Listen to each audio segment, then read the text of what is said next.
Hi viewers, welcome to స్వదేశీ kitchen. ఈ రోజు అయితే నేను మీకు ఒక సింపుల్ బ్రేక్ఫాస్ట్ రెసిపీ చూపిస్తున్నానండి. అదే ఊతప్పం. సో ఈ ఊతప్పం విత్ అల్లం చట్నీ అండ్ కారప్పొడి. సో ఇది ఎలా చేసుకోవాలో చూసేద్దాం రండి.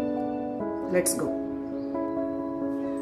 సో ఊతప్పం రెసిపీకి ముందుగా స్టవ్ వెలిగించుకొని ప్యాన్ పెట్టుకొని బాగా కాగిన తర్వాత దాన్ని ఆనియన్ ముక్కతోటి చక్కగా ఫస్ట్ ఆయిల్ ఇలా రాసుకోవాలి. సో ఇప్పుడు దాని మీద మనం రుబ్బి పెట్టుకున్న దోశ పిండి మందంగా వేసుకోవాలి. చక్కగా నిండుగా 2 గరిటెలు వేసుకొని మరీ పలచగా తిప్పకండి, కొంచెం ఒత్తుగా ఇలా తిప్పుకొని దాని మీద ఫస్ట్ జీలకర్ర ఇలా వేసేసుకోండి.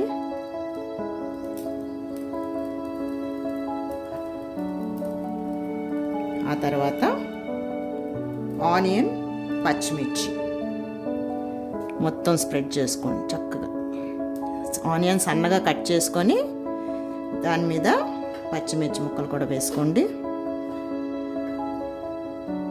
అలాగే కొంచెం కరివేపాకు, మంచి స్మెల్ వస్తుంది.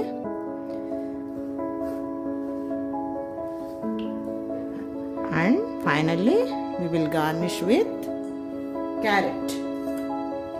క్యారెట్ గ్రేడ్ తీసుకొని చక్కగా ఇలా స్ప్రెడ్ చేసేసుకోండి మొత్తం. ఇప్పుడు దాని చుట్టూ ఆయిల్ వేసుకొని మనం ఒక 10 మినిట్స్ సిమ్లో పెట్టేద్దాం. ఓకే, ఒక 10 మినిట్స్ సిమ్లో పెట్టేద్దాం.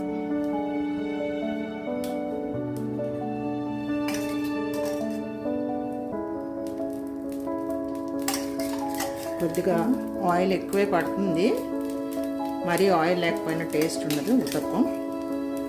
సో ఆయిల్ వేసుకొని చక్కగా సిమ్లో పెట్టేసుకుంటాం.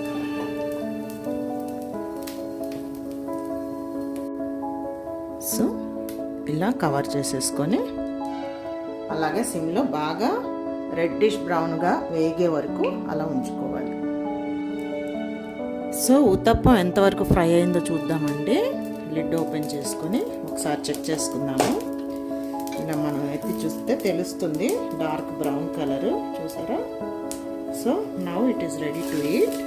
సో స్టవ్ ఆఫ్ చేసేసుకొని ఒక 5 మినిట్స్ చల్లారే వరకు అలా మళ్ళీ లిడ్ పెట్టుకుందాం. ఇప్పుడు మనం ఊతప్పం సర్వ్ చేసుకుందామండి. నేనైతే దానికి కాంబినేషన్గా అల్లపు చట్నీ తీసుకున్నాను, అలాగే కరివేపాకు, కారం.